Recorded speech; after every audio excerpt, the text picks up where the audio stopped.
This is my TNA Slammiversary 2010 pay-per-view predictions. And after I give my predictions for Slammiversary, I'm going to give my thoughts on the whole Bryan Danielson, Daniel Bryan getting fired from WWE, since that seems to be one of the main things that people are talking about now. So I just want to give my thoughts on that. I think most people should know that, yeah, it's complete work, and it's just an angle to further the NXT invasion angle, and that's the reason why they're doing it. He's not fired from WWE. He's not released or anything like this. It's just to further the whole storyline with NXT. I'm really surprised that how many people actually, bought into it or still kind of buying into it, that it actually isn't a work and it's actually real.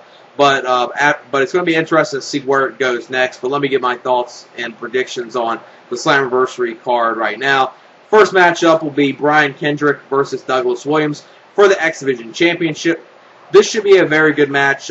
One of the probably 2 or 3 matches on this pay-per-view, I would say, that should be a very good match. It's going to be a very good opener for the most part, and should have some good, mat wrestling, some good chain wrestling, just a good overall match here, and should be a great match between these two. And I see Douglas Williams retaining the X Division Championship. Should be a very good match, like I said.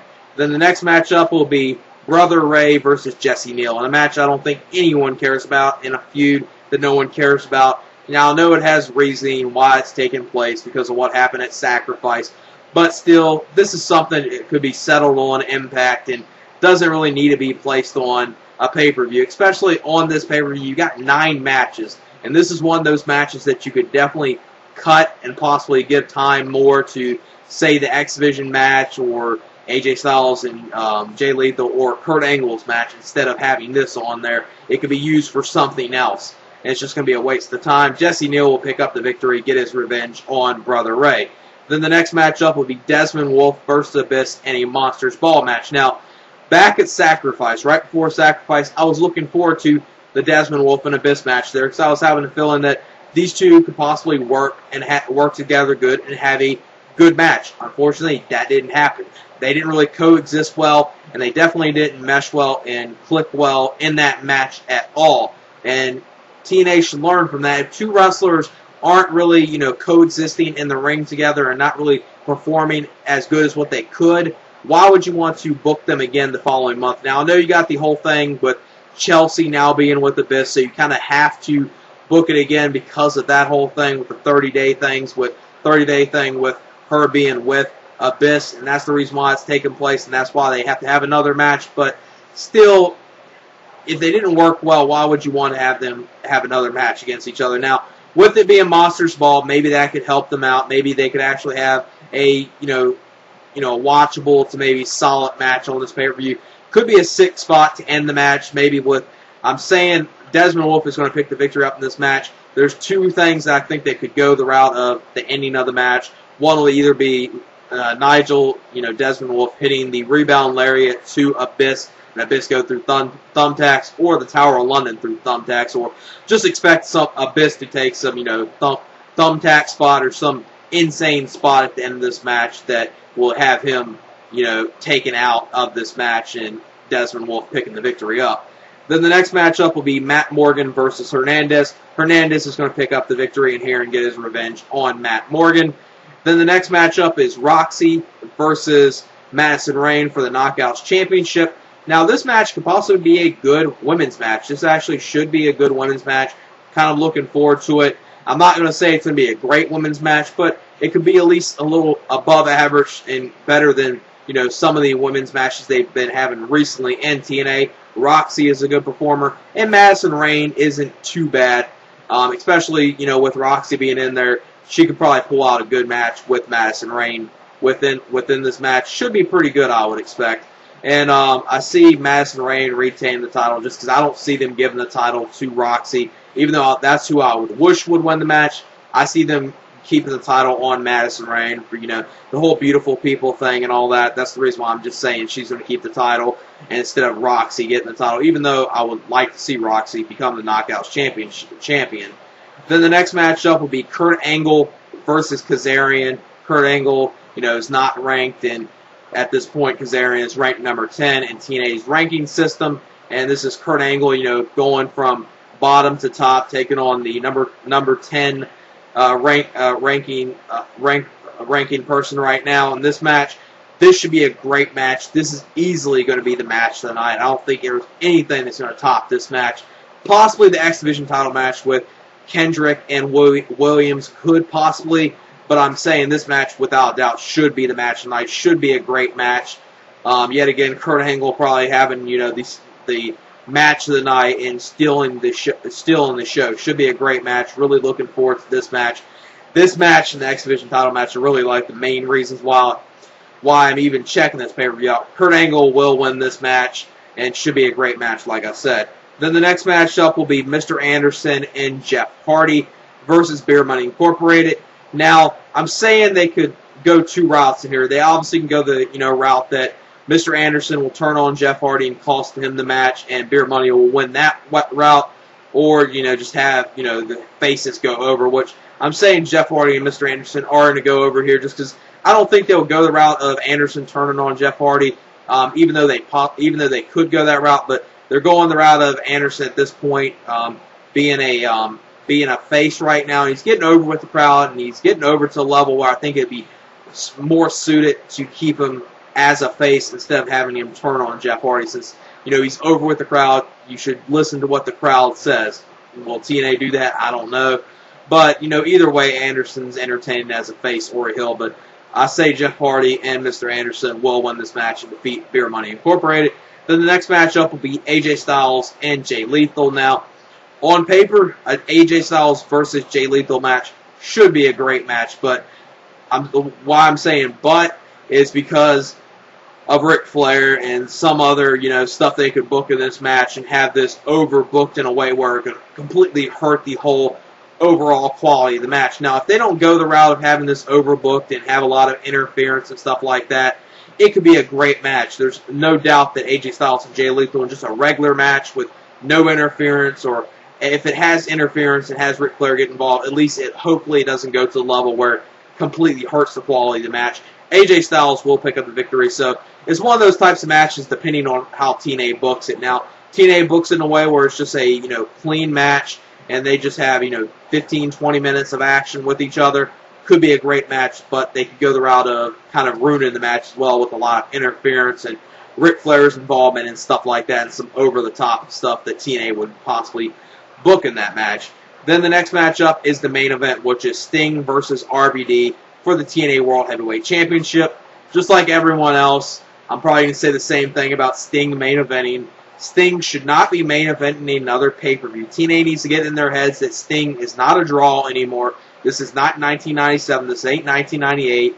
This is 2010. Sting is not a draw. Now, is Sting, and Sting is a complete, shell of his former self. Now, someone like RVD, yeah, RVD is, a former WWE star, but he's one of those types of stars that I don't have no problem with him being in the main event. I don't have any problem with him being the World Heavyweight Champion because, he's one of those types of guys that actually could possibly bring in some fans. He actually could bring in some new fans for TNA in the route that, he's one of those types of guys and one of those types of wrestlers like a Jeff Hardy that's actually, liked by, the smart marks, internet crowd, and liked by casual fans. And you should, make it like that where he has great matches on the pay-per-view, but Sting and him, I don't think it's going to be god-awful or one of the worst matches I'm ever going to see, but it's not going to be something I want to see main eventing at pay-per-view, especially Slammiversary, a pay-per-view that's supposed to be TNA's, it's their anniversary, their 8th year anniversary, and this is what they're putting on as the main event.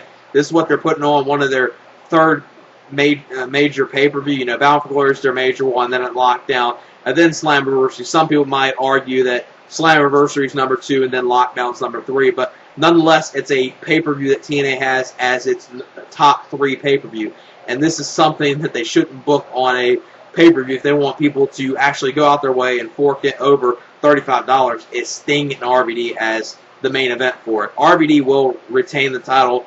That would be even worse if Sting becomes champion. I wouldn't be shocked if TNA does it, but I'm saying RVD is going to retain the title just because why would TNA even think about doing it? Now, there's one other thing that's mentioning that possibly happened on this TNA pay-per-view is Dixie Carter is teasing some type of big surprise, and some of the rumors going around are that it's going to be a change of creative direction, which, if that is true, and if it's true of who's going to be the replacer of it, which is Paul Heyman. If it goes that route, and that's the creative change, and Bischoff's gone with TNA, and Vince Russo, and they have a complete change of the creative direction in TNA, and it's Paul Heyman, that will be a huge mark-out moment.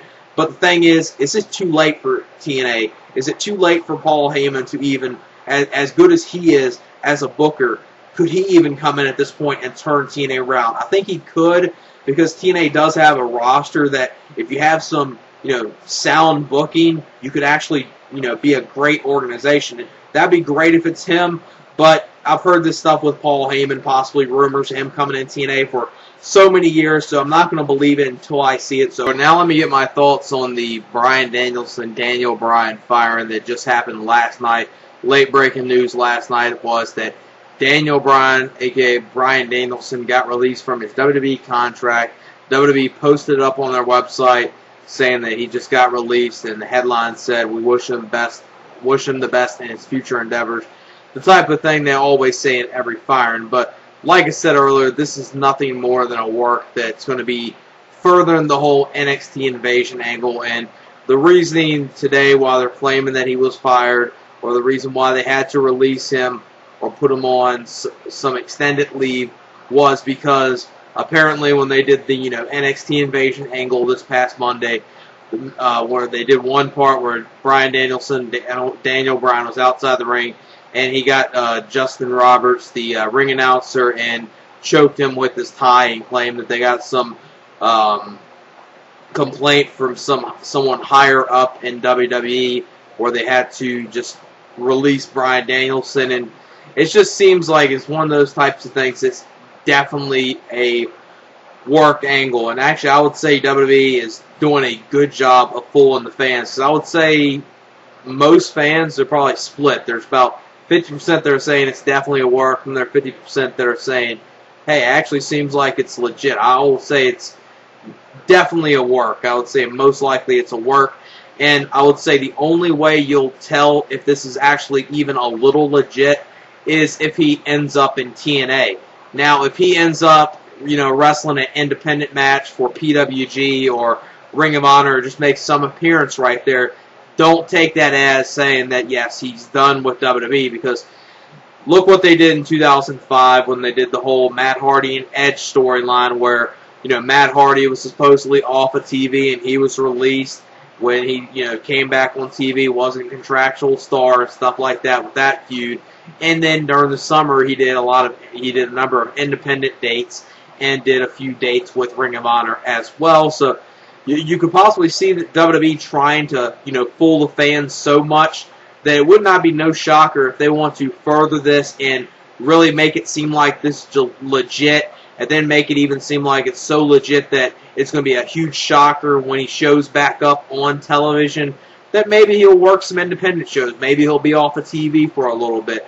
But I don't even know if we'll see him off of TV for that long. I think you'll see something happen this upcoming Monday on Raw. You'll see something happen on there where they'll, have, Michael Cole. He'll probably be gloating about it, and don't be surprised at the whole storyline and angle behind it. They'll incorporate Michael Cole was the person that complained to WWE management and was the one that got Bryan Danielson, kayfabe-wise, fired. So it's definitely going to be interesting to see where this is going.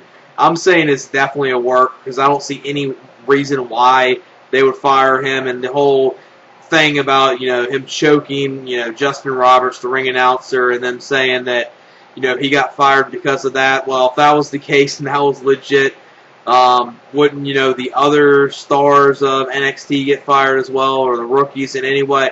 And even when you look at it, for a kayfabe-wise, a storyline aspect, technically, the only person that really, season 1 of NXT that actually has a contract is Wade Barrett, the winner of NXT. The other ones, even though they work with WWE, but for storyline-wise, they're not really supposed to be under contract. They don't have, set spot on, Raw or SmackDown or anything that makes them have a job right there. So it's going to be interesting to see where this is going. I was already interested in what the whole NXT invasion angle is leading up to next, and can't wait to see what that's going to lead to on Monday Night Raw. It's definitely one of the most entertaining type of angles in a while, and definitely one of those types of angles in a long time. Very, rarely nowadays you have that type of angle that makes the fans just talk about it. Just casual fans are probably talking about it a lot, and the internet's just a buzz about the whole NXT invasion and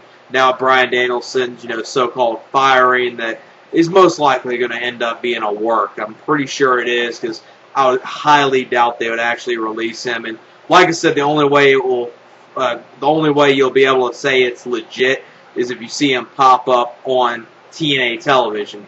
If he does a show with Ring of Honor, don't take that as he's done with WWE, because WWE would allow him to do some independent thing if they want to really further this thing and make it seem like a work, make it seem like he is not supposed to be in WWE, and that's what they'll possibly go the route with him, which could possibly even build him up even better than what they've been doing already, and incorporate it with the whole NXT invasion angle.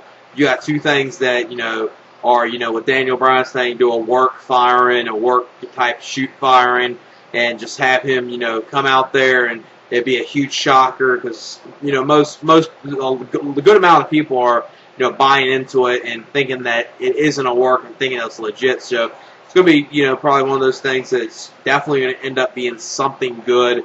And can't wait to see where it's going to end up. And yeah, that's it for my TNA Slammiversary 2010 pay-per-view predictions and my thoughts on the Daniel Bryan, aka Bryan Danielson, firing that happened last night. Like I said, it's most likely a work. I highly doubt it's actually legit. And if it's legit, it's definitely a loss for WWE. But like I said, it's most likely, almost I would say about 90-95%, even if not more percentage, that it's a complete work, and they're actually doing so far good with it that a lot of WWE employees are actually thinking it's legit. And Vince McMahon has been known over the years to keep people in the dark backstage and keep them away from big storylines, big developments, and stuff like that. So he's been known to work over his own employees in the past. Even many former wrestlers have even stated that Vince McMahon liked to always, from time to time, work the boys backstage. And this is one of those times I'm thinking he's going even that far with it to even make it seem like this angle could be something, one of the greatest things they've done in a long time, one of the best things they've done in many years. And it's definitely going to be interesting, like I said, where this goes. So yeah, that's it. Peace.